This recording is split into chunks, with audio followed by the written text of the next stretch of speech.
All right, gentlemen, episode 18. Roger that. And we're still managing to pull all of this off with very little sports. So congrats, boys. Yes, we Yeah, are. we're getting close. We're getting close. So I want to tell you a little bit about my day today. Okay. And there's a reason for me telling you about my day today. I would assume so. So I got up this morning. We were going to do our baby registry. That's always fun. So we had to drop the dogs off at the groomer. So we drive down, drop them off. Since we were close, I drove to the smoke shop to get cigars for the weekend, which I'm fully stocked now, so be prepared. I walked in, touched the door to open it, walked in. I had to open the window myself to get my own cigars, shut said window after picking up said cigars, left, and then drove to Target, where I had to push open the door to walk in. They have automatic doors, you know. No, it didn't open. Oh. So I walked into Target, went over to the service desk. They gave me a scanner, hand me a scanner. So I then walk around the store, fondling boxes and toys and baby shit. And I'm scanning stuff for the registry. Continue to walk around Target. Go back to Target, go to the service desk, drop that off. We then go to Sam's Club. Did you put like golf balls and shit on the registry? I was going to put something stupid on there, see if anybody would notice. Like I was going to put like an Xbox game to see if anybody would notice it. I would have probably bought I it. would notice and probably get it for you. Damn it, I should have put it on there. They were like picked over though. So then we went to Sam's Club, walked around the entire store, grabbed stuff, picked it up. We check out. Now at Sam's Club, as you guys know, there's no bags or anything, so you put stuff in a cart. You just got to take it out to your car. So we check out, load stuff into the cart, pull the cart away. They take our cart that we were using to walk through the store, just spin it around and put it at the register. And then I walk out of Sam's Club. The moral of the story, I still can't fucking pull the flag stick when I play golf. Does anybody else see a problem with all of this? I mean, Yes. you can as long as they don't see you, right? You pulled it for 36 holes on Friday. And for the record, when you first started that story and said you went to the groomer and touched the door handle, I knew exactly where you were going with that story. I figured they would give it away, but I had a conversation with Jeff yesterday eating lunch. Mm-hmm. I had lunch with him, and I feel bad for him and Chris because we have a tournament this weekend. There's 76 teams playing this weekend. 82. Is it up to 82? Yep. Chris shut it off at 82. Wow. That's almost as big as the best ball. And It is, so that's yeah. what Ricky and I were. They haven't had many Amigos today, teams but- in probably 20 years. Yeah, Or more. And only 16 senior division That's teams. crazy. And so we got doing 2 flights, send them out. That's one hell of a skin pop. Yeah, it is. Yeah. That's awesome, though. I mean, I'm glad. I mean, that's perfect for those guys. I was really hoping. And you were there for the conversation. I initially, over a month ago, said, hey, Yes. you guys should move forward with this because they're pushing back best ball. That's going to be the first tournament. People just want to play golf at this point. Yeah. Unfortunately. Yeah, I don't know what tee times go until, but Franny called me. He's got the 2 o'clock. Okay, because the sheet I saw was down to 12:30, and there was a second sheet behind it. Yeah, so- France said he had 2 o'clock, but if that was at 76 teams. So if they're at 82, there's a few more tee times. Yeah. A couple more, but I feel bad for them because they are in between a rock and a hard place. And I don't want to get political on this podcast, but that was our one agreement. But we got people making decisions about all this. Nobody's on the same page. I mean, you and I, we went and played Corning the other day, and we couldn't ride 2 per cart because they claimed they didn't get the directive. They were told it was for state parks only. Then Rupert told me, like, we didn't get it from the state. We got it from the health department. I'm like, well, they tell you? Yeah. No, they don't tell you. You have to go find it. And I'm like, And if anything, that should be the opposite. A private club should be more relaxed because they Are private. It's private Yeah. versus a place like we play that's open to the public. so it's Yeah, just so we played a non-state course Right. last Friday and rode 2 to a cart. right, and pulled flags. Yeah. And nobody said anything. Well, you did. I don't care. We did. We weren't Yeah. supposed to, but we did, I think. Right. Yeah. But I just, it sucks. I feel bad for them because I said to Rupert, I go, I don't blame you guys. I understand you're protecting your business. You got people taking pictures from the highway because they got nothing better to do with their life. You got people pulling their cars out on the driving range taking pictures. Yeah. And you got to protect your business. But I would be, I get it. I think Chris has made phone calls and said, hey, what's the deal? Supposedly they called this week and they told him no. Like, who's making that call? Right. And why a flag stick? Like, why? Why is that your go-to? Like, no, you can't pull that. Yeah. When we've been told it doesn't live on surfaces more than 2 minutes, it dies under Yeah. UV light in 70 degrees. Mm-hmm. It's silly to me. Yep. So It was like 90 today. So my all hope is there is no bullshit this weekend where someone claims my ball went in the hole. Yeah. I mean, I saw it with you the other day. Granted, our course has different flag sticks than Corning, but Yeah. watching you hit a 4-footer and hit the flag stick dead center and not go in, it just bounced back out. I'm like, Yeah. it was in. I hit the first one was a bomb that was moving too fast. But Right. I hit the flagstick twice on the same hole, and neither of them went in the hole. We're talking a So- 4-footer dead center. And I went over because I was standing, it was on 15. I'm standing at the backside of the green. I walked over my Yeah. putter and like pushed on the flag stick twice, tried to like straighten it out. Yeah. And there was it wasn't doing anything. So then he hit his putt. And, I think, unfortunately, with 82 teams playing 2 days in a row, we're going to have a couple examples of that happening. and I feel bad for them. Like, they got to deal with that. Yeah. It would have screwed me the other day in that instance you're talking about, but they've got to just simply say it has to stay in the hole. Yeah. It has to be in the hole sitting on the foam. Yep. in And we're order- lucky in just to order be playing a count. tournament. Right. Yeah. If it goes in the side, hits the foam, and rattles out, sorry, it didn't stay in, unfortunately. I think the three of us at this table hate that. Yeah. But they're going to have to do Yeah, that. and like I think we talked about, I don't know if we talked about it on this or when we were playing last Friday, is it hasn't affected me as much because I don't hit putts hard enough. They just kind of fall on the front side, so it doesn't really it hasn't affected me yet. But yeah, I can definitely see the difference between Indian Hills flags and Corning flags. Yeah. There's a big difference there in those. Yeah, they in got those, thicker flags over to Corning. Yeah. So. Yeah. and they're that harder fiberglass. Which we went over the stats last week, and we proved that making a putt with a flag in is actually harder. So let's channel into this. Adam wins our golf last week with Patrick, who I think finished, ninth?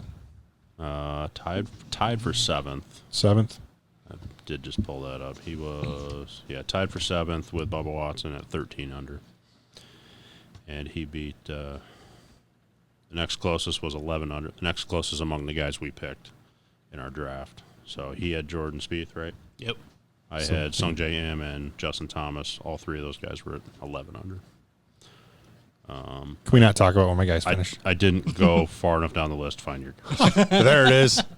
Actually, you had both Yeah, I was Poulter. like- You had and- both Poulter and Kisner Yeah, at so seven, we're- at 7 under. So that's not horrible. So, So Adam won our snake draft crap. oh, yeah. Adam owed me $5 for NASCAR the week prior that he did not pay up, and our bet was $10. So you owe him $5. So I'm forcing the issue and only paying him $5. I like it. I like it. So I'll pay you Well, 10. That's better. Does Kyle know about I don't know what bet it was. Russ owed me 10, and then we played double or nothing. Yeah, I didn't know Couple about weeks ago, that. yeah, then- That was the same day the golf cart went in the pond. That's I was true. busy doing that, taking the Yes. golf cart out of a pond. Yeah. I lost that match by a lot. So since we got flag sticks, I want to talk about this. You and I have already talked about it. Bryson DeChambeau. I knew where that was going to. I got to start predicting these so people believe me. That was a good segue, and I predicted it. Did you? Yeah, because you did a good job. Thank you. Appreciate it. Flag stick bullshit. We got to be talking about Bryson next. Yeah. So Bryson has put on like 20 pounds ish I've or heard, more. I've heard rumor of 40. I don't know where. It could be because what is he at now? There's no way that's 20 pounds. No. Where No. what was he at now? Is he like 239 or something like that? Yeah. So the PGA Tour website has him at like 201 or 200. So he's put on almost 40 pounds. Yeah. I think since the beginning of this golf season, it's 20. He started to beef up. Remember last year before the Ryder Cup? That I can believe, I guess. Okay. Yeah. That makes more sense now. Yeah. So I think his swing looks like shit, and I'm gonna go ahead and say it. There's no longevity there. No. And no pun intended. Is he hitting the ball a mile? Yeah.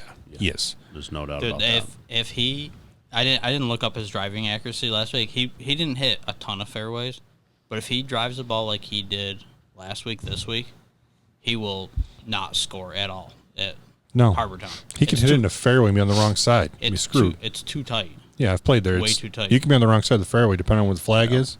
You can't just be like, hey, I want to hit the fairway here. You better try to hit a side of the fairway based on Right. where the flag is Yeah. there. To me, he, besides bulking up to whatever he believes that translates for distance, he looks like he is swinging out of his goddamn shoes. I mean, a million miles an hour. Yeah. He's only worried about ball speed right now. His swing on the tee box looks like the guys in the long drive competitions. Yeah. The Remax long it drive. seems like that's what he's going for. And you know what? He still doesn't have. It's still like only the 4th highest ball speed. I it think, looks violent. in the last 10 years. There's a reason those guys don't translate well to stroke play golf, because that swing just doesn't. It's great for hitting the ball far. It doesn't work for the other facets of the game. But to me, he's still relatively young. He's only, what, like 24, 25? Yeah, if that. Something if that. And the amount of torque that it looks like he's putting on his back and his knees and everything right now. His ankle on follow through, his shoulders. Yeah, he's going to run into injury issues. And, yeah, I agree. It may work out short term. To be quite honest, if he can be accurate, it might get him a few wins this year. But Right. I don't think it's sustainable. but he probably took 5 to 10 years off his career, in my opinion, if he continues to play this way. They showed a clip of Rory talking earlier, and Rory said, Yeah. I feel like I'm better when I'm lighter. And he mentioned a tournament earlier this year. He was around 155 pounds.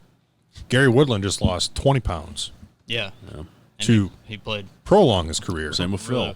Yeah, Phil. Phil did that. Like Phil, did a year the or two whole, ago. which he filed the trademark for the whole like coffee nutrition thing, by the way.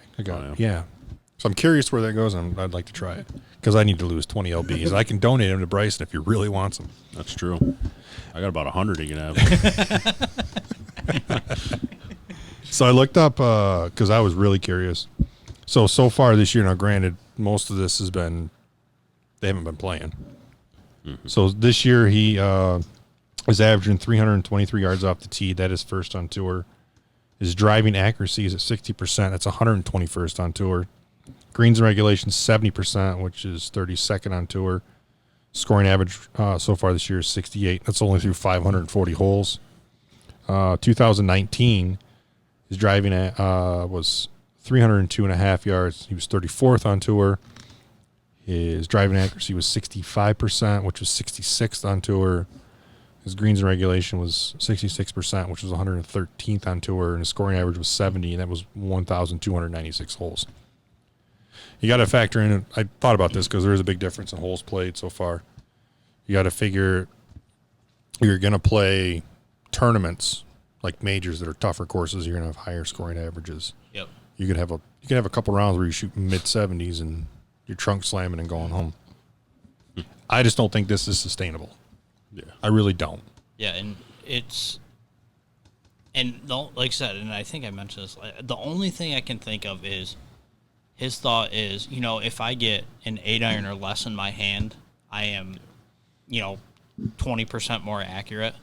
So who cares if I'm in? Because obviously these guys are strong enough that if they're in the rough by 10, 15 feet, it doesn't affect them as much. Obviously can't spin the ball as much, but it doesn't affect them like it would affect us hitting out of 5 inches of rough. Now, do you think his issues, if you want to call them issues, with longer irons, mid to long irons, do you think it's contributed to a couple things? Do you think it's because all of his irons are one length, and do you think it's? I don't think his swing is. I think he would be more comfortable with long irons because they're closer to standard length. Right, you would think. So I believe his clubs, at least his irons, are built off his 7-iron length. Yes, I think. But yeah, that was my first thought too. If anything, having one length, I would be more uncomfortable with the short irons. I would think, like you said, a 4 or 5 iron would seem easier than hitting a pitching wedge that's longer. Right. So I don't know. I'm getting to the point where I don't agree with anything this guy does. I never have. Yeah. He seems like a good guy. Yeah. And for those of you listening, if you're not really familiar with golf, it's Bryson DeChambeau. He's a big time physics, science geek, I guess, for the lack of a better word. That's a great way to describe it, actually. He tries to think about the scientific method behind golf big time. His clubs are all one length, which nobody else does. When the flag stick rule came out, he was very vocal that he's leaving it in because the flag will kill the inertia of whatever, and you'll make more putts. I just proved that last week, though. Right. And now he's decided to get fat because he thinks the ball's going to fly further. He's going to hit the ball farther. Don't sugarcoat it. I just throw it right out there. He's decided to get fat. Yeah, he just right. Yeah. So I don't know. First time when I first saw him, I mean, I'm a husky guy, but the first time I saw him on TV, I was like, "This isn't TV putting on 20 pounds. Who's that guy? And did he eat Bryson?" Yeah, Dude, yeah, really. Dude, he must wear a double X shirt now, at least. He said he went from medium to an XL. He went up 2 shirt sizes. Which is crazy. And Yeah. what? And we're talking, like 4 months? Yeah, exactly. So I don't think it's negative for guys to think about ways to improve their game. Obviously, it's not, but he just takes it so far to the extreme that to me it comes off comical. So I think his issues with his mid and long irons is, to your point, his philosophy with the one swing plane. Everything's very straight and all planes are on. Everything's on the same plane. I could tell you that that's not the case. Mm-hmm. That when you're swinging longer irons, you still want to come on somewhat of a similar swing plane, but your swing path usually needs to be a little more shallow with a long iron. Yes. Because that's just natural. Yeah, and don't get us wrong. Obviously, he's 5-time winner. It's been very successful. I will not disagree with that. So it's obviously working for him, but it's not. I would whoop his ass in a chip-off, though. Yeah. It's nothing to teach, I don't think. Right, exactly. The thing with him is he harps on it like he's trying to revolutionize golf and get everybody to follow his thought process. And to me, that's just not going to happen. And I think Nicholas said it last year. There's a reason why, I didn't do that. Gary Player didn't do that. Yeah. Nicholas lost weight himself. He tried to slim up later in his career. I mean, Tiger slimmed up. Yes. Yeah. Oh, yeah. Yep. Tiger has definitely lost some weight. Phil's done it. There's definitely other guys. So to go the other direction is just kind of odd. Yeah, and that's the thing. I think there's a difference between putting on the weight. Obviously, he put on a lot of muscle. I don't know what they said. He's drinking 6 protein shakes a day. I'll address that. Go ahead. But, so obviously these guys are lifting. So it's not the point of just getting stronger. He got bigger and we talked about it, you swing entirely different. If I put on 50 pounds, I would have to swing differently than what I do. Your body uses different muscles. Use fast twitch muscles. Yeah. Bryson did not put on 40 pounds of muscle in the last year. He didn't put on 20 pounds of muscle. At best, that guy may have put on 2 to 4, maybe 5 pounds of muscle. And I can find you a convention center room full of people who will tell you the same thing. If it's all muscle, I want to see a picture like Rory, just chiseled. I don't know how to respond to that. I don't either. You can Google shirtless Rory. I don't want to see Rory shirtless. Sorry. But yeah, I think we were driving home the other day from the golf course and ESPN popped up. He packed on the muscle. I instantly tweeted him. I'm like, he did not put on that much muscle. Take down your shit article. Probably Kellerman right now. He's not. He's dumb, but never mind. But to the tournament. Did you guys watch the tournament? I didn't on Sunday. I watched the replay Monday because I'm really, really busy right now. So. Unfortunately, I did not get to watch a whole lot of this tournament. So I watched Saturday. I watched some, I think, and then Sunday I watched on and off. Well, we went up to my parents, but it was obviously everyone was packed in. It was exciting. It went from, but it was odd because everyone went from making long bombs to. Basically, the tournament ended on 2 I had to 3-foot misses. I had to write it down. So Daniel Berger won, which he played pretty quiet the entire day. Yeah. Then he rolled one in on maybe 16. Yeah, somewhere in there, 15, 16, somewhere in there. He rolled one in. They were like, "Oh, this guy, he's been lurking all day." And he posted probably an hour and a half, 2 hours before. Probably it was before close. The final group came in. It was a few groups ahead of him, and then Xander was actually tied for the lead, and he missed. That was awful. Yeah. That was like the golf gods giving me the middle finger. That thing went in the hole and came back out. Yeah. So he bogeys 17, makes par on 18, and then Morikawa's on 18 with Daniel Berger staying on the patio watching him. He's got 5 feet for birdie, doesn't even sniff the hole. Yeah. He hit it. If he would have hit it harder on that line, it would have went in. And then he loses the tournament on a lip out on the first playoff. I'm like, yeah. And obviously you feel bad for Morikawa, and at the same time Berger's probably thinking that's not how you you want to win a tournament is Right. a 3-foot lip out for par. Like, Yeah. I mean, he's going to There's take like- it, but There's you know, like it's this much time where you feel bad, and it's Right. like, Yeah. oh wait, I just won a few million. When he, as I say, when he's cashing that check, he won't be doesn't worried care about that. And then Justin Rose on 18 left it a half roll short, dead center. To get to 15 and post right Yeah. around the time Berger would have posted. And that's what they talk about a lot, obviously, in these tournaments is if you're, 5, 8 groups before the final group and you can just post a score, Mm-hmm. you put a number up there because you can't drop or gain any strokes. You're putting pressure on the field It's tougher to get to that number. because if you know you have to shoot, I've been through it. If you know you have to shoot, Yeah. you start doing some weird math in your head. Yep. Yep. And then DeChambeau, back to this clown, he bogeyed 17 because he hit a sand wedge 170 yards. Well, maybe it wasn't as long as your 7-iron.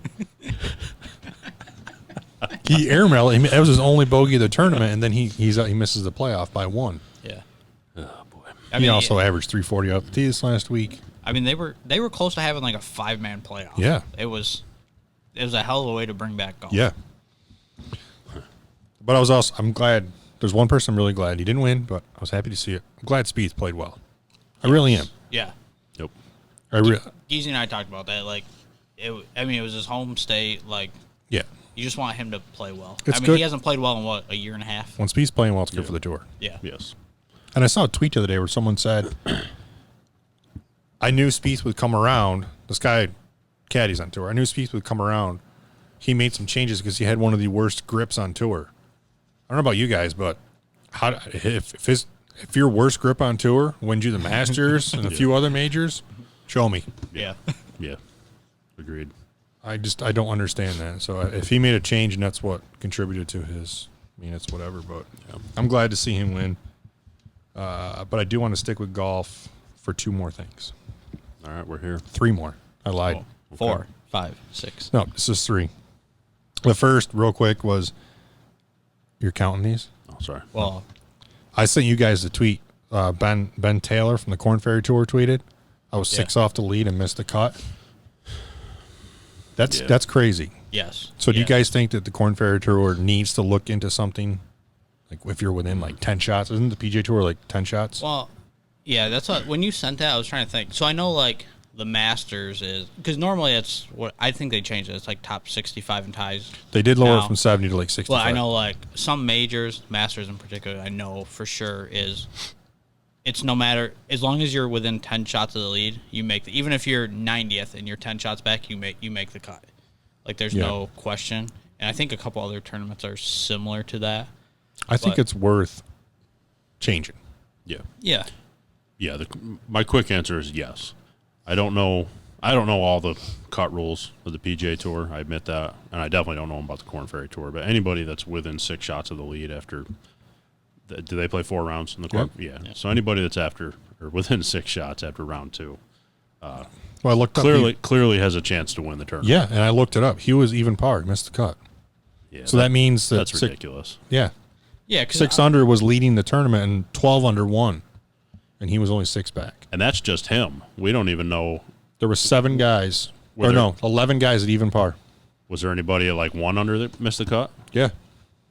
So there were guys in even more stupid. Oh, no. I'm sorry. Even par was the cut. Oh, okay. He was right on the cut number. Okay. He was cut. Not even, I'm thinking it went the other way. Yeah, but yeah. Yes, that's stupid. Yeah, it needs to be because addressed. even at 12 under, there's nothing saying he couldn't have shot 65, 65, 66, 66 and Right. win the tournament. 11 guys at even par. So that means you have 76 players instead of 65. And if it's about the TV and getting, then okay, send those guys out at 7:00. Right. Yeah. And obviously with Corn Ferry, they're not on TV. So No, not really, but they shouldn't have been I don't get that. the other one was we talked last week about golfers being mic'd up.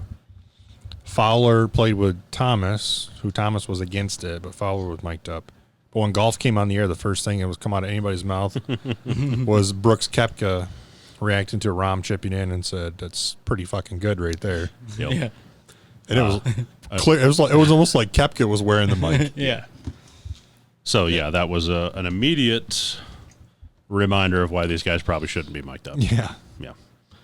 And with no crowd noise, it doesn't drown it out. Yeah. So And I know last week we were talking about Justin Thomas's comments about not wanting to be mic'd up, and I thoroughly agreed with that. I will say that as a fan, I want everybody mic'd up, but I can understand why as a player you don't want to be. Right.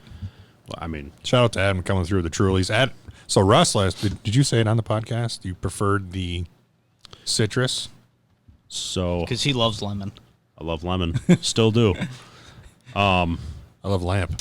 So, so when we first started going down this hard seltzer road, we went with the Bud Light seltzer. Yep. I think we've tried some White Claws, as girly as that sounds. Probably because your wife had them, right? Ain't no Wink.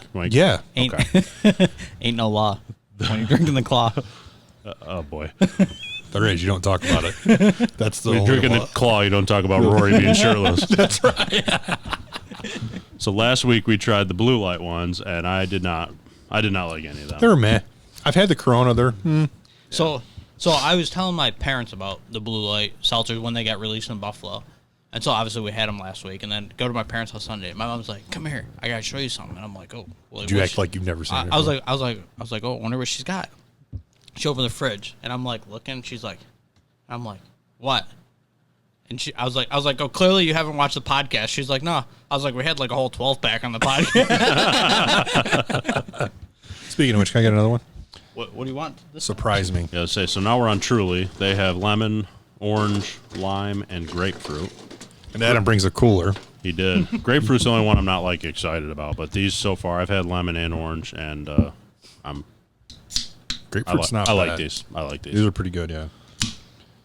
I love lemon. Maybe we'll give the Coronas a try soon. I did. There were. Yeah, you didn't like them. Yeah, I don't know. They were a lot like the blue. Southern Tier, I heard, is releasing or already did release some, but I haven't seen them.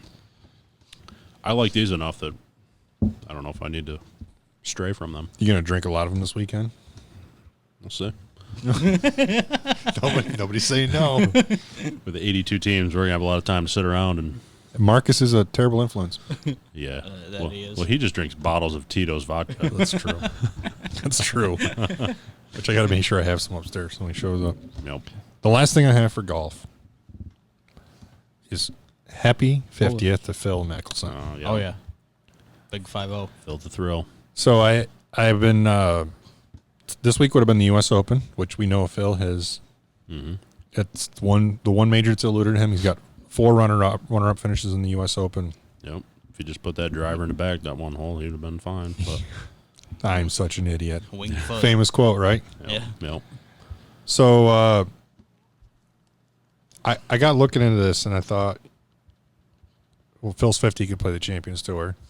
I'm like, what are the chances Phil actually tees it up in the Champions Tour? So before so I watched, I think it was yesterday, the day before. They had it must have been yesterday. It was a 'cause special birthday. on him. No, so I saw a video. It was like an 8-minute video, like Phil's like best shots from his career, and like just some of the craziest shots he's hit. But there was one in an interview, and it said something That's about where like, I was going with this. It's like will you play a championship? If I'm hitting bombs like this, I'm not playing. Because they asked him, do you see yourself playing 10, 12, 15 tournaments on a Champions Tour? And with like the straightest face, he said, as long as I'm hitting bombs like I'm hitting right now, I'm going to keep playing out here. And when I stop hitting bombs, I'll play out there. It was basically the long and short of it. I like it. But we've all been, Team Tiger. I've never been against Phil. But then I got really thinking about what Phil has meant to all of us growing up and just growing the game of golf. Phil was in the game before Tiger, and Phil's given Tiger credit for growing the game and making as much money as Phil did. And then I saw an interview with Ricky Fowler talking about, what Phil's meant to him. They were talking about his birthday. He's like, Phil's brought me animals, part of his family. I go to eat dinner with him and his wife. And then he said something that really stuck with me. So Phil has 44, I think, PGA Tour wins. Yes. He's made over $91 million in his career. He's got 5 majors, the 4 runner-ups. He's made 82% of his cuts. So he's had 623 career starts. And he's made 512 cuts. That's pretty impressive. That's an impressive stat. And he's the first left-handed player ever to win the USAM. The other record he holds is he's had 28 straight seasons. He's finished top 125 on the money list. Also impressive. Yeah. So then I got thinking about what is, Phil, gave Tiger credit, saying, I would have never made this much money if it hadn't been for Tiger coming out here. And then I think about something. I mean, 44 wins, 5 majors. He did all that playing with Tiger during that era. Yeah. That's pretty good. Yeah. I mean, we watched Tiger literally dominate golf. Yes. And Phil still won 44 times in 5 majors. Yeah. Yeah, he's put together a hell of a career. Right. It's crazy, but So everybody forgot about him during the time because it was all Tiger for. And the media created this rivalry that probably didn't really exist. Yeah. I think Phil, excuse me, the best way to describe Phil for me, he's the Arnold Palmer of our generation. He's got that charismatic, just kind of happy-go-lucky, very, Yep. fan-friendly. Dude, think about how many. I know I used to do it, and I'm sure you guys did. Is Phil hitting flop shots, and then you go out in the backyard and try to hit flop shots, and you tear up your parents' yard. Oh yeah. It's.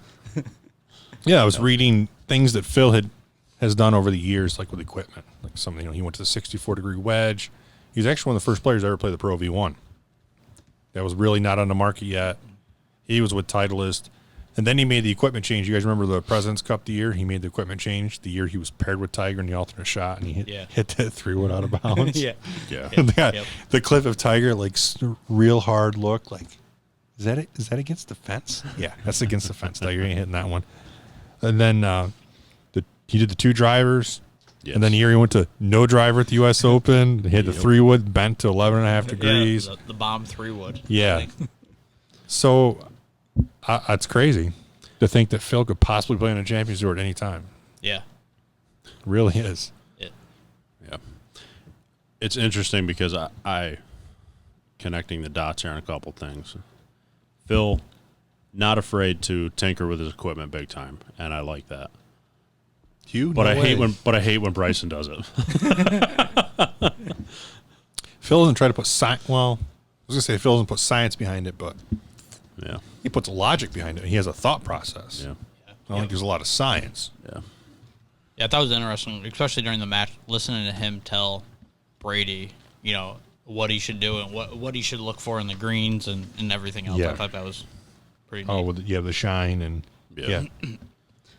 All right, I can't wait to get to this one. Wait, I got one more golf thing. Well, a question. Okay. Question for you guys. Because they kind of talked about it on the broadcast Sunday, I believe. What is one of Tiger's records that he's had that is probably the most unbreakable? Obviously, he won 4 majors in a row. All right, I think I know the answer. So the thing they talked about is Morikawa has made 25 straight cuts or something to start his career. And Tiger had 142 straight cuts. That's not the record. Made. What's that? I think I know what the record is, but go ahead. So what do you guys think his probably most unbreakable? Well, there's accomplishment that nobody will probably break. Number of weeks at number 1. That's what popped in my mind first. And I think any of those 3 that we just mentioned, I don't think those will ever be touched. Impossible to touch that. The cuts would be, I think, damn near impossible. That's what it's more doable. Yeah, it's 6-7 straight years of just making cuts. Yeah. But the weeks at number 1 right now, as good as everybody is and as deep as fields are. Yeah. Yeah, well, I forget what the number even was. It was a long time. It was 352. It was like 6 or 7. We need our stat person to look it up. Yeah. Oh wait, they're not here. Especially when we've discussed before the world ranking system, how screwy it is. Yes. Like specifically, we were talking about John Rahm and how few wins he has, but he had a chance to be world number 1 there not too long ago. I mean, in the last year, there's been 4 different guys I think at number 1. Yeah. Right. And around that time. The thing with Rahm was he's never won a major, and the last person to be number 1 and not win a major, I think, was Luke Donald. Was the only one, was the last person. So they are really screwy. We did talk about that. So I would agree with that. World number 1. As soon as you said that, I'm like, I know where this is going. I know it's never going to be touched. Yeah. But I think the cuts made will never be touched either. Probably not. And even 4 majors in a row is. Brooks obviously is kind of, but it's probably the easier one. I was going to say, as tough as majors are to win, I think that's the most attainable. But out of everything we've talked about. And obviously, coming up, no one will ever touch his wins record. I don't think. No, it's going to be very, very hard. It'll be a long time. Hit that. Yeah. I mean, you think about what? Well, besides Phil and Furyk, DJ's probably next at like 21, 22. What's Rory at? I want to say he's like 15, 16. Yeah, he's less than DJ. Is it really? Yeah, DJ's, besides Phil and Furyk, I think DJ's. DJ's. And he's won 13 or 14 straight years on tour, and he still only has like 22. Phil in 22 straight years. And the record, I think, is 25 or 26, and it was like Sam Snead. That was one of the other stats that I saw today. Yeah. Yeah, so I don't know, it's crazy to think about. So while I'm reading this quote, look up Rory's wins. I actually am really curious. Somebody looked that up. So there was this came out this week, and I couldn't wait to poke this fire with you guys. I think as soon as I saw the quote, I texted you guys, I'm like, podcast tomorrow night. And you both knew where I was going with this. So the Buffalo Sabres now. I don't watch hockey like you guys do. You guys are both big The Buffalo who? Sabres. Oh, I don't know who they are. Before we get into this, Rory has 18 wins on the PGA Tour. Okay. 14 on the European Tour. 28 worldwide. So 18 on the PGA Tour to me is the big one. But isn't Tiger's record, or his total, isn't that worldwide wins? No, I think his is only PGA Tour. I believe that's PGA Tour. Is it? Because obviously I think they even said like Snead was, they counted like 3 amateur wins. And they said if you counted Tiger's amateur wins, he would already have it. Tiger has 110 professional wins, 82 on the PGA Tour. So it is just PGA Tour. Okay. All right. Here it comes. All right. The Buffalo Sabres released a statement earlier this week. So the decision was made after many candid discussions with Jason during a full review of our hockey operation. You're already getting pissed off over there, right? Jason's the GM, by Jason Botterill, Sabres GM. We recognize we have philosophical differences regarding how best to put ourselves in a position to compete for a Stanley Cup, so we decided to make this change. Before you guys get on your rant, I did also read that currently the Sabres have 3 GMs on their payroll because Tim Murray's contract expires June 30th. Yep. So, fire away. You said this was a 40-foot long dumpster fire, so I want to I think he said 40 yard. 40 yard. Oh, That's because dumpsters are measured in cubic yards. yeah. Well, Right, Mom? my parents got a dumpster too. We're just getting a dumpster to clean out their old house. That wasn't like a random dumpster fact. Well, it was, but If you guys didn't know, now you do. You want me to start or you? Because I'm gonna. I'll just chime in. Okay, so So glad I got a full drink for this one. yesterday we saw the news that was preceded by that announcement. Wait, before you get that, a week ago, we heard from the ownership, Jason Botto will still be with the team next season. That was a week and a half ago, 2 weeks ago. Yes. Somewhere in that time frame. So the owners being Terry and Kim Pagula, who own the Bills. Buffalo Sabres, the Buffalo Bills, and they own the Rochester Americans, who are the Sabres' top minor league team. We mentioned that because they're going to come into the story also. Yeah. Oh, that's getting deep. So Kim Pagula has somehow taken on, I don't have her title in front of me, some sort of executive advisor or something with the Sabres. And it sounds like it's her way or the highway on a number of things. But anyway, she came out, and I believe that statement was mostly Kim Pagula saying that Jason Botterill's job was safe as general manager. Yes. So yesterday, the news came out that they fired Jason Botterill. The more I think, we talked about this a little bit, but I actually don't like this. So they fired Jason Botterill, and in the same memo, they promoted Kevin Adams to general manager. What was his prior role? So Kevin Adams is a former NHL player. He's a water boy. Yeah. He's now the GM. He's a former NHL player who was then hired. This was during the Lindy Ruff era, so this was probably 10 years ago. He was hired as an assistant coach with the Sabres. After that, I don't know if there was anything small in between, but the Sabres also have what's called the Harbor Center. It's a building attached to their arena. There's a couple of ice rinks in there. They run hockey camps. They run instructional clinics, all sorts of things like that. Okay. He has been like a business manager or something. Yeah. He's got some odd role with. Like the business manager of this Harbor Center. Made up title to keep him around. Probably. not linked to. He was employed by the Sabres, but not linked to the inner workings of the Buffalo Sabres team. He wasn't part of the day-to-day operations of the Sabres. Correct. Right. Correct. So a couple things here. It sounds like Kevin Adams and the Pagulas have been buddy-buddy. Yeah. So the Pagulas know that he is probably their pawn, and whatever they say, Kevin Adams is going to do. You mentioned having 3 general managers on a payroll. So they just hired Kevin Adams, Jason Botterill prior, who was in some front office role with the Pittsburgh Penguins prior. And before Jason Botterill, it was Tim Murray, who was in a front office role with the Ottawa Senators. So this will be the 3rd straight general manager for the Sabres with 0 general manager experience coming in. Which isn't probably unheard of, because a lot of assistant GMs, but there's with no an assistant but GM, you you're still have learning. some, right? You still have some. Yeah. I think the whole situation, 3 GMs that have never been a GM in a 6 or 7 year span is probably the first time in NHL history. 100%. So then we started hearing rumors that the Sabres were kind of in a cost-cutting mode, and which didn't make sense when, like you said, you've got 3 general managers on your payroll and only 1 that's active.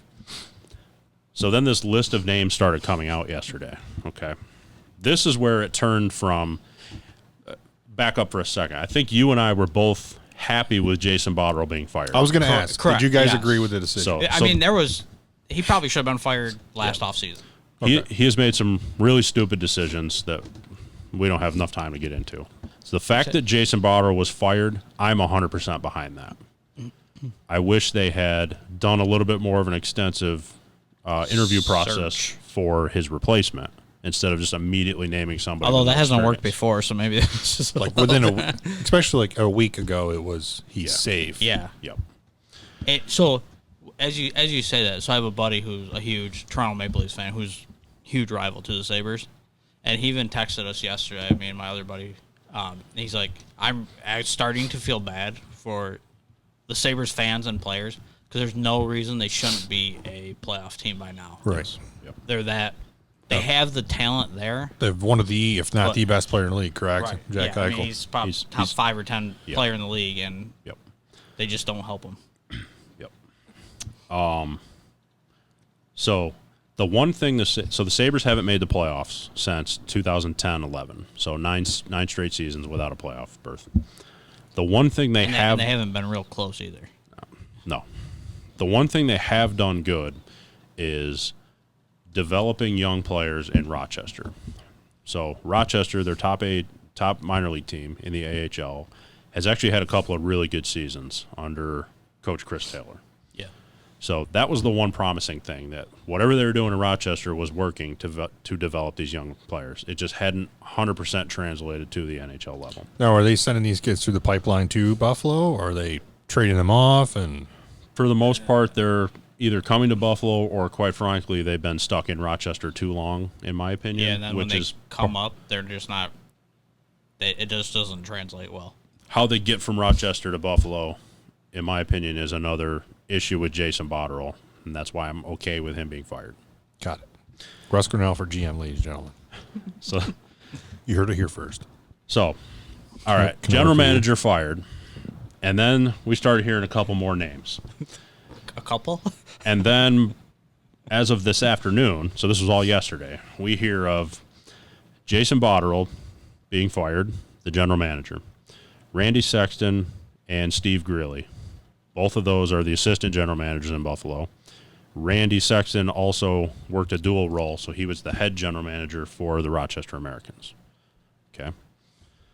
So, general manager, 2 assistant general managers, and I won't bore us with all the names here, but director of amateur scouting, assistant director of amateur scouting, 1, 2, 3, 4, 5, 6, 7, 8, 9, 10 amateur scouts,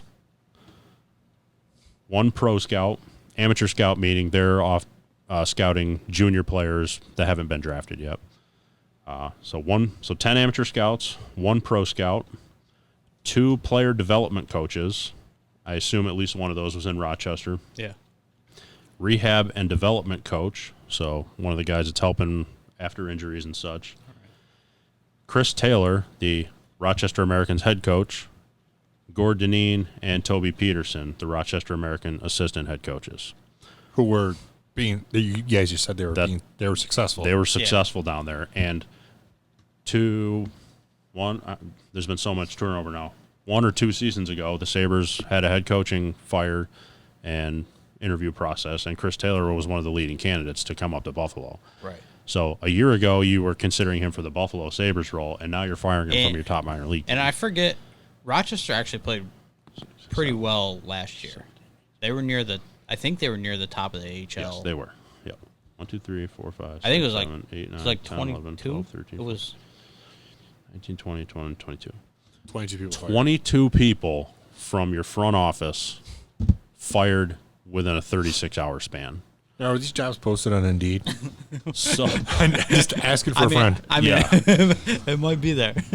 They did update their front office page on the website. The Sabres did, and there was like 6 people remaining. I was gonna. You sure it wasn't like the 404 error, like page not found? Yeah.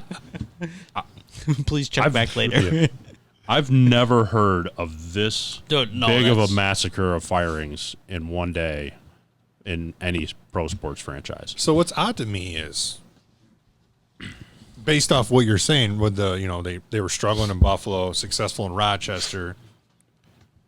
I could understand a cleaning house maybe in Buffalo, but after this many years of not making the playoffs, not even being close.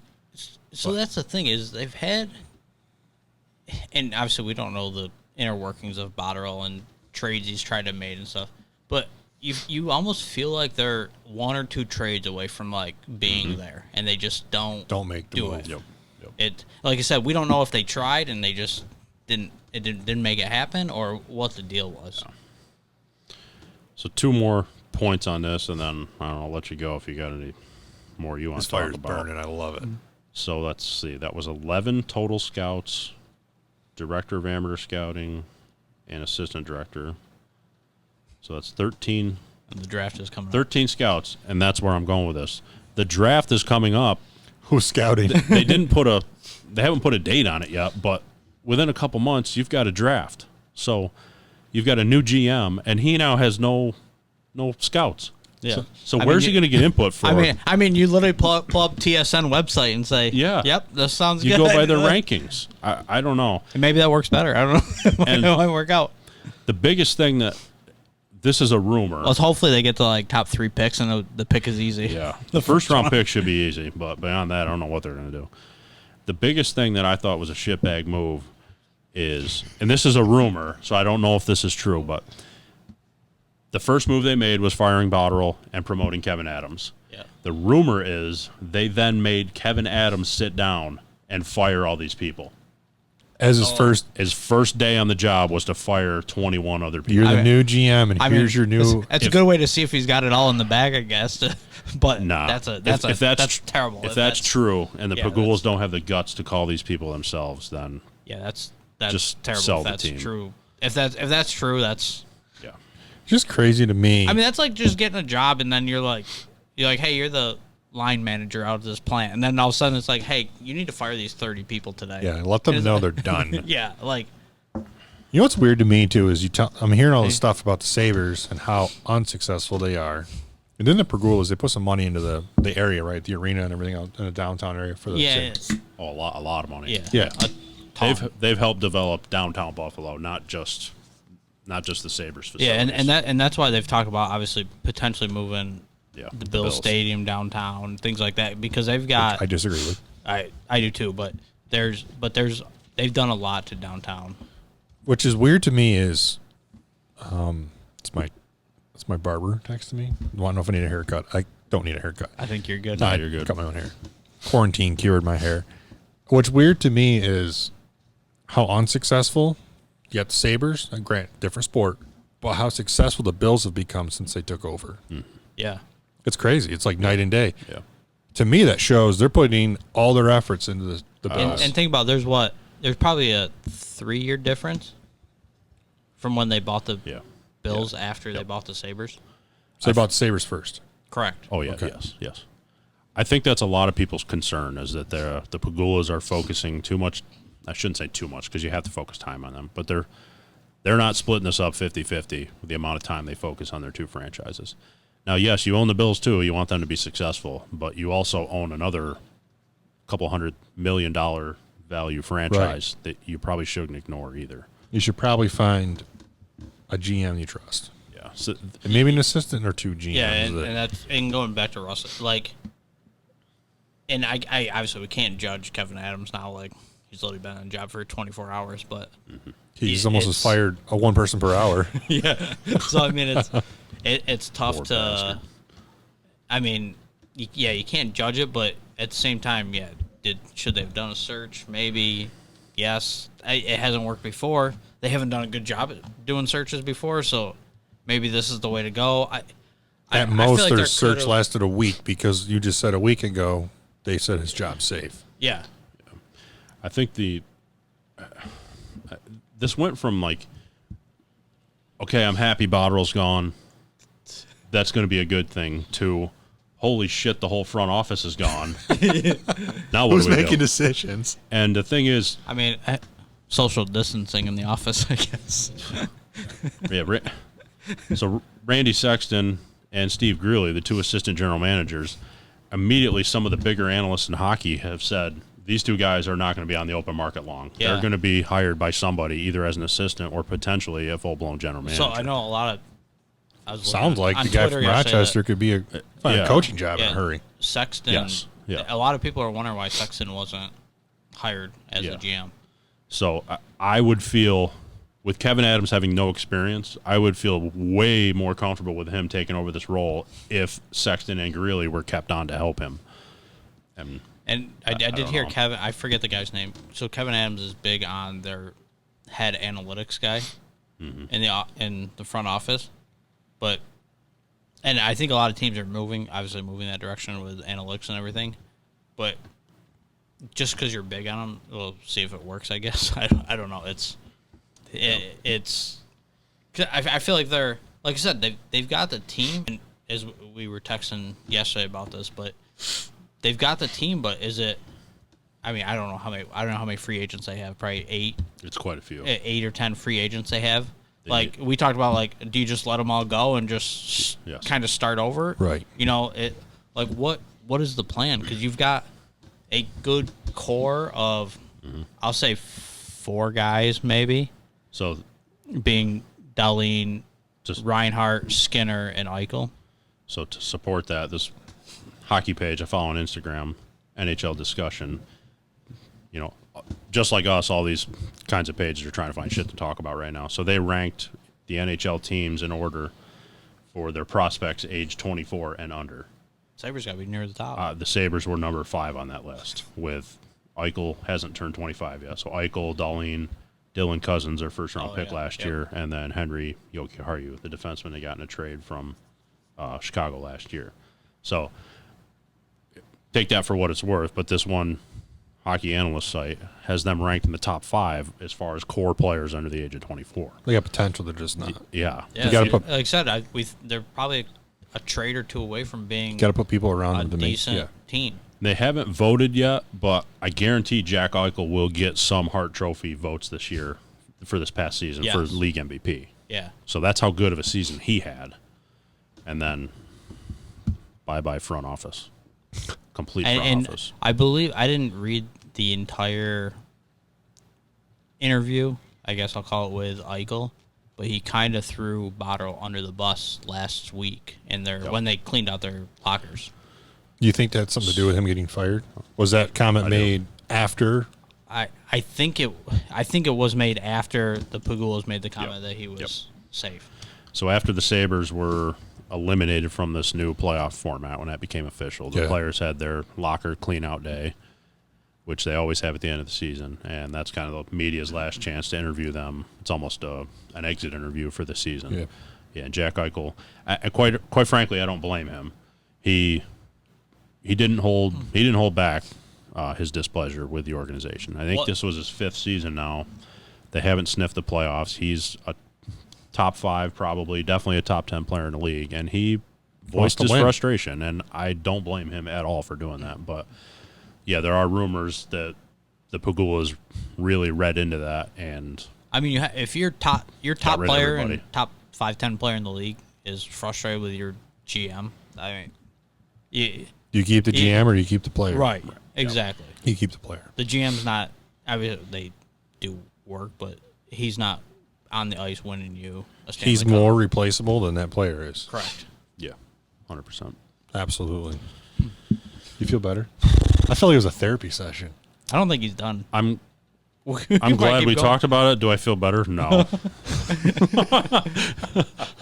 Like I said, I hope they have like a top 2 or 3 pick because it'll make that first round pick much easier. Yeah. So I think right now they are 7th in the order. They haven't had the lottery yet. If they could, there's 2 big time prospects we've talked about before. If they could somehow,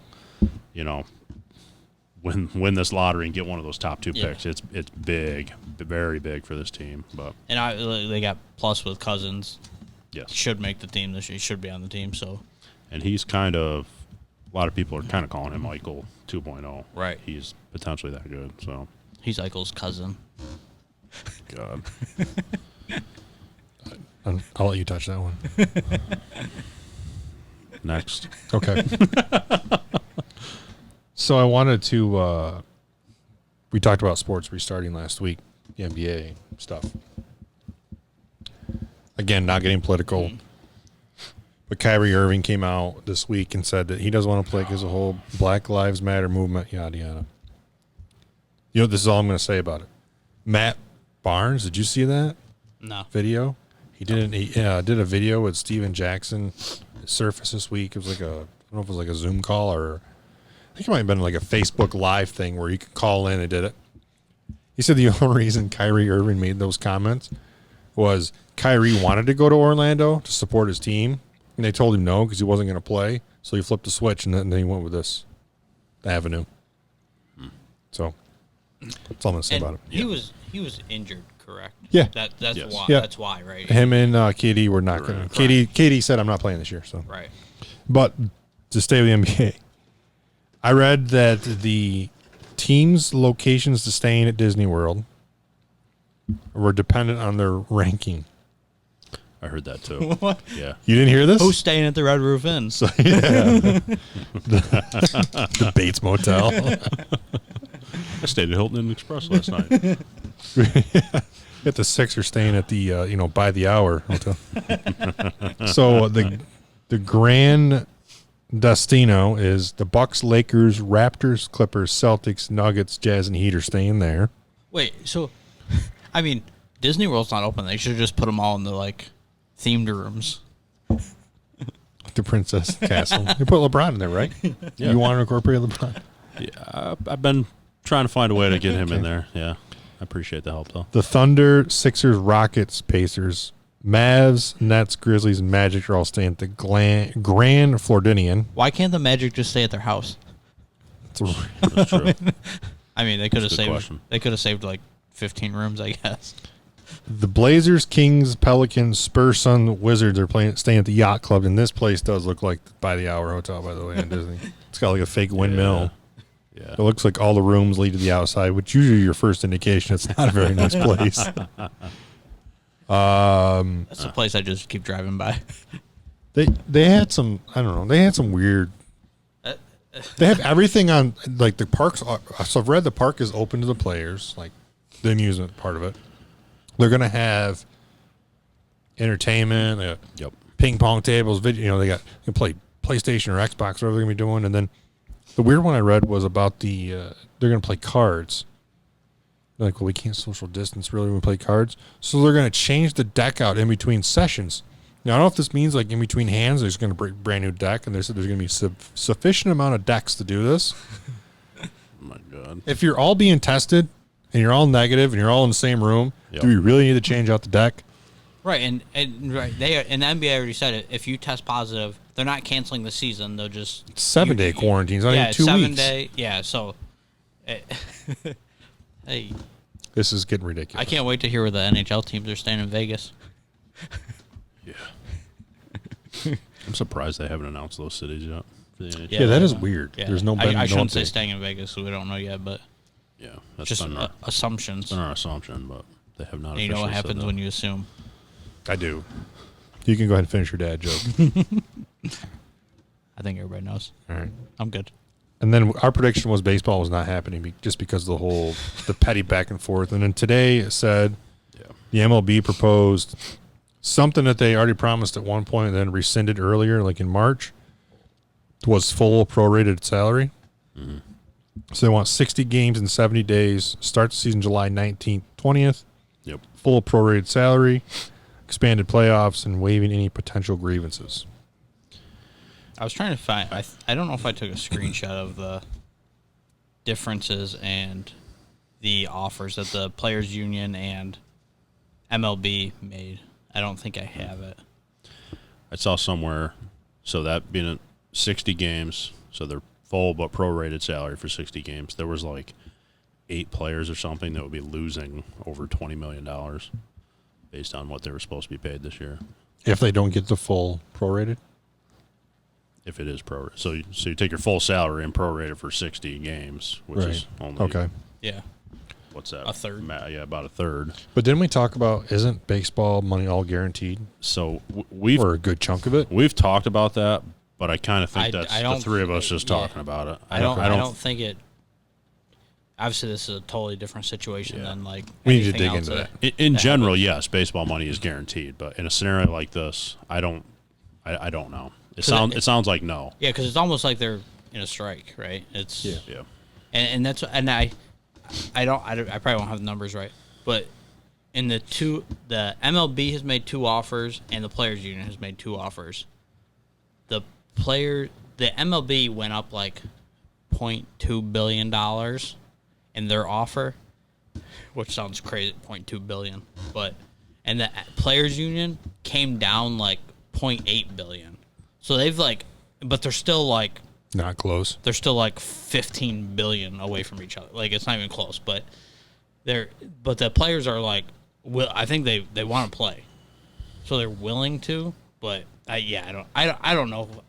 I don't have a side on this. So I think it's a I just want to see baseball. it's billionaires fight with millionaires is what it is right now. Right. Yes. And if baseball's not happening right now, it's not because of the virus. They've not. I haven't seen anything where they were like more concerned about our safety. It's been all money. Correct. That's been their argument with the players. It's basically Yeah. turned into another like a collective bargaining agreement. Yeah, this is Yeah. Argument. this is a 0.5% about COVID-19 anymore, and it's 99.5% about what money you want. They should be back right now doing training camps. Yeah, They should have been back weeks ago, just like everybody else. And the other thing I thought about today is I forget if it was just New York State or what, but starting, I forget what July 10th or something. I'm gonna make up day.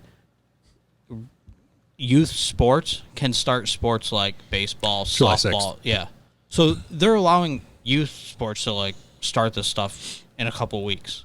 yeah, July and, 6th. and MLB can't figure it out. Everybody else is back, getting ready to go. They're starting they're working out and stuff. Baseball's not. The players aren't even working out in camps or facilities right now. Right. So it's definitely become not a safety issue. It's a money issue. Yep. And what I thought about the other day was before they even came out with a plan for the NBA. Now, granted, the NBA had started the majority of their season; they were almost done. So the players didn't really complain much. Yep. But Same. they did stop paying the players, or took a huge pay cut, if I remember, back in May, middle of May. Yeah.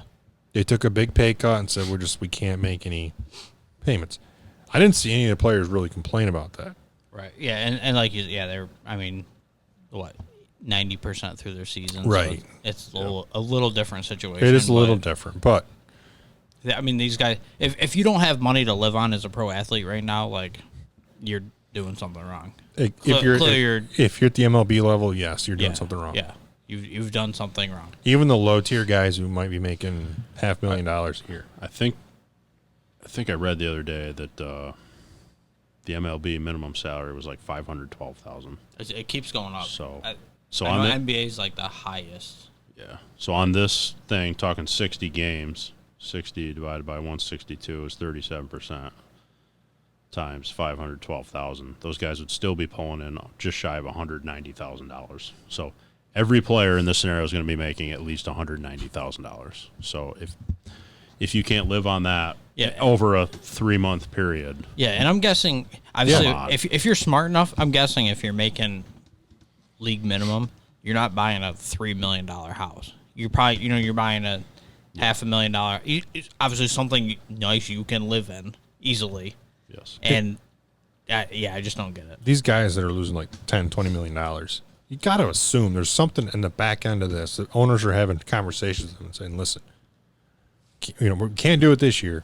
Yeah. We'll make it up to you down the road. Well, in a bonus or something. Yeah. Yep. At some point, just almost like a signing bonus. Like I assume all these guys are, well, obviously not everybody, but most of these guys are making sponsorship money still. Right. I assume they haven't canceled that. Has there been any big names like the Trouts or anybody that said, we don't want to play because of this? No, I think everybody wants to play. So that's even more makes me think that there's been conversations on the back end that, hey, we know we agreed to this. We'll make it up to you. They're going to check for like a signing bonus. Call it what you want. Couple things that annoy me about this.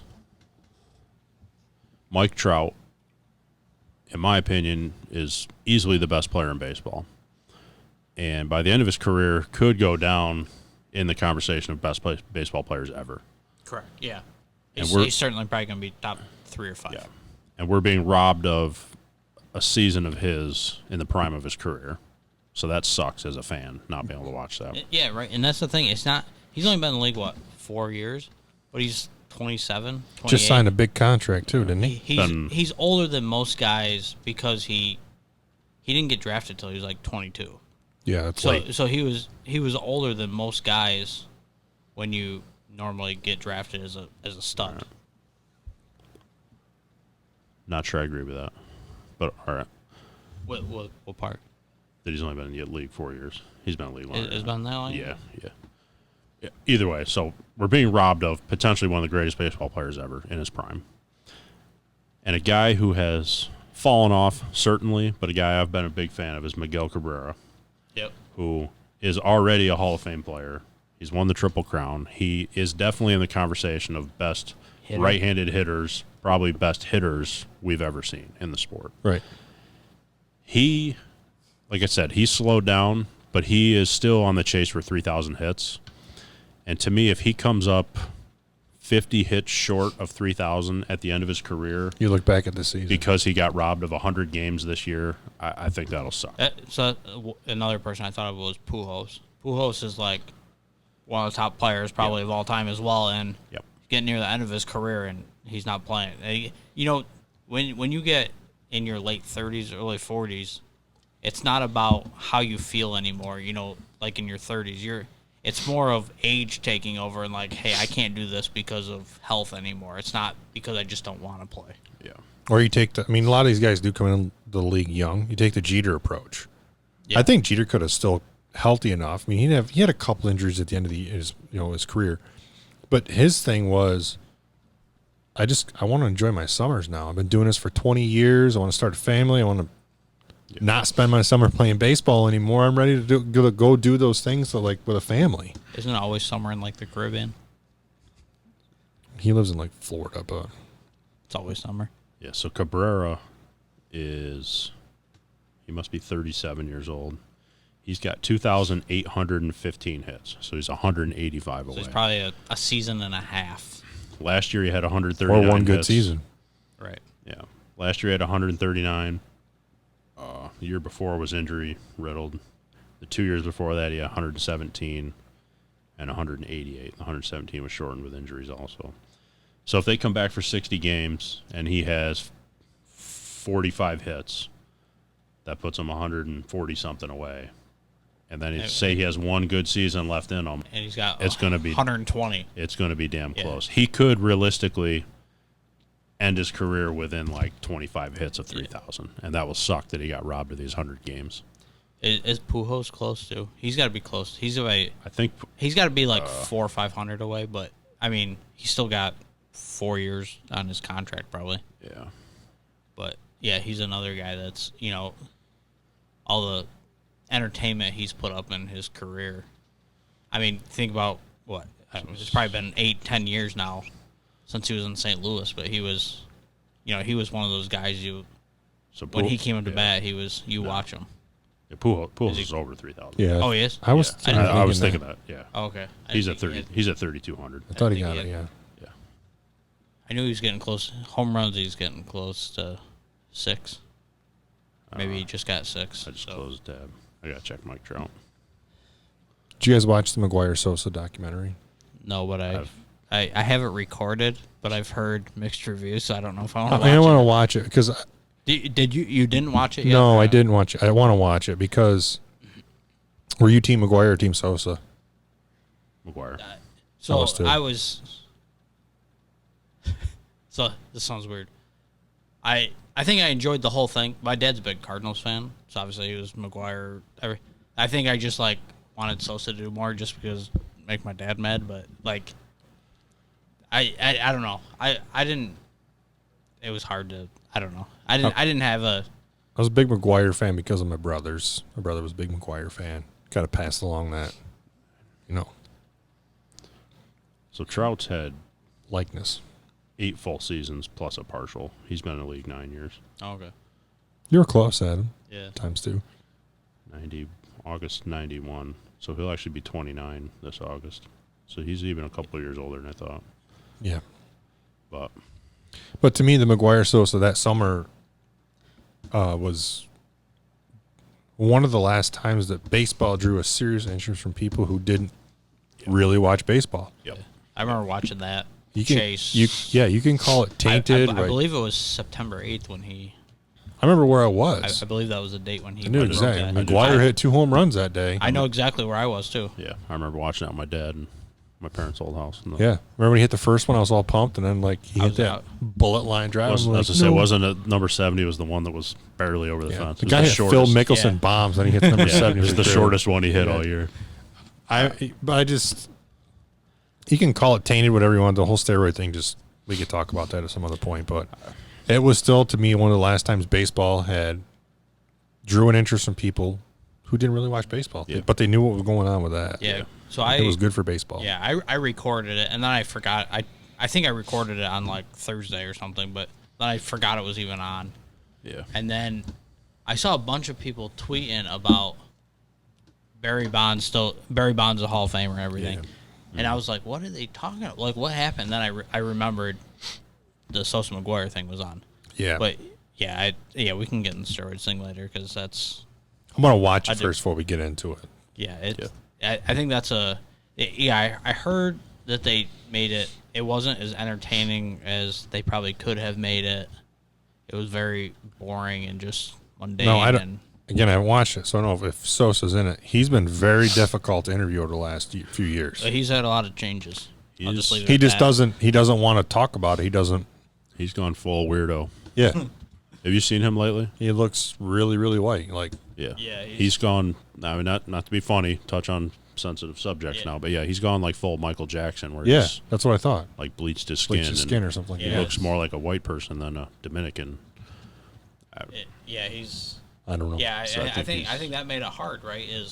This was between those two, that was a exciting time for the entire country at that point watching that, and they can't get him to. I don't know if he's the last time I saw him about it. I don't know what the issue with it is. The Cardinals have welcomed McGuire back, so they say. I think he works on the staff, doesn't he? He's like a hitting coach. He's in the Dodgers. Yeah. He's in the Dodgers now. But, yep.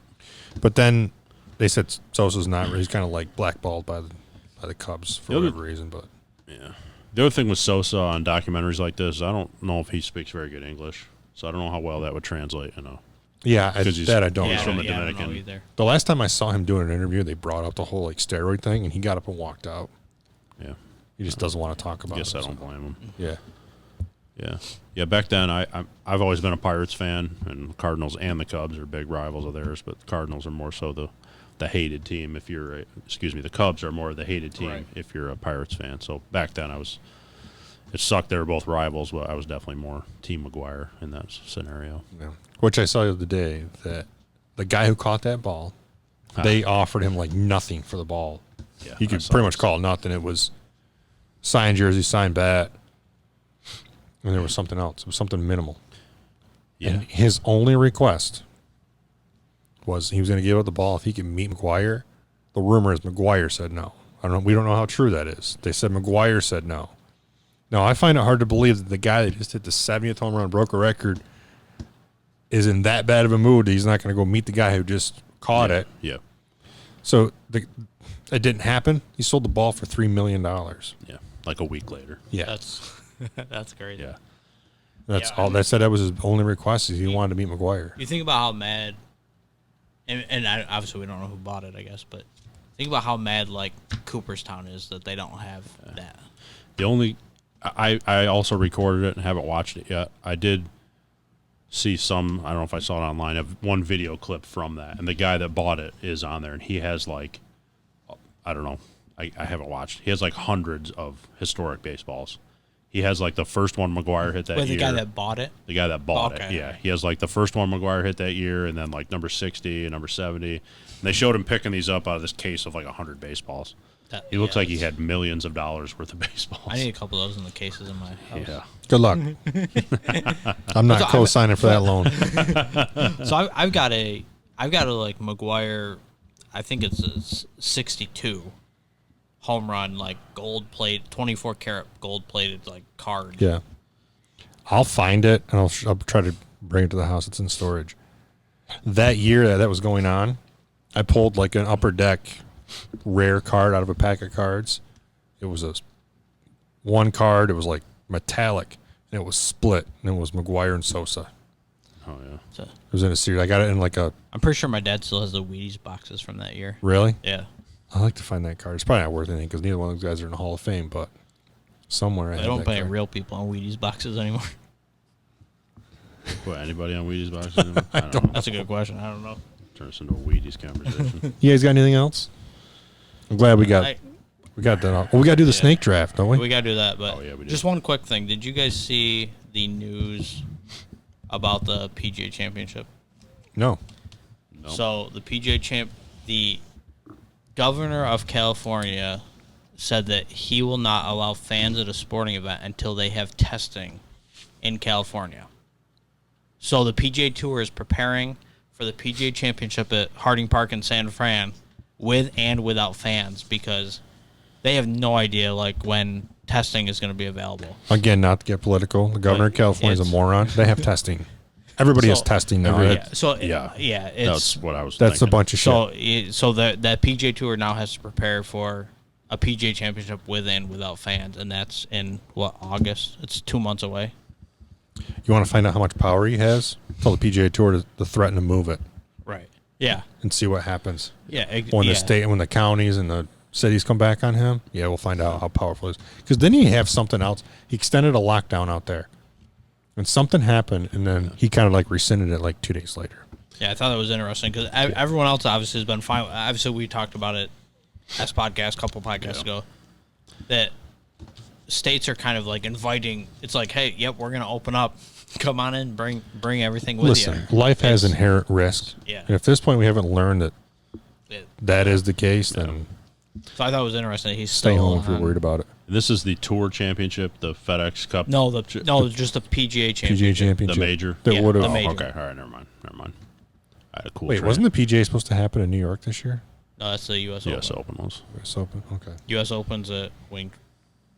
Wingfoot. Yeah. PGA Championships at Harding Park in Nah. San Fran. Never All right, let's do mind. this draft. Can I have the first pick since I had the worst results?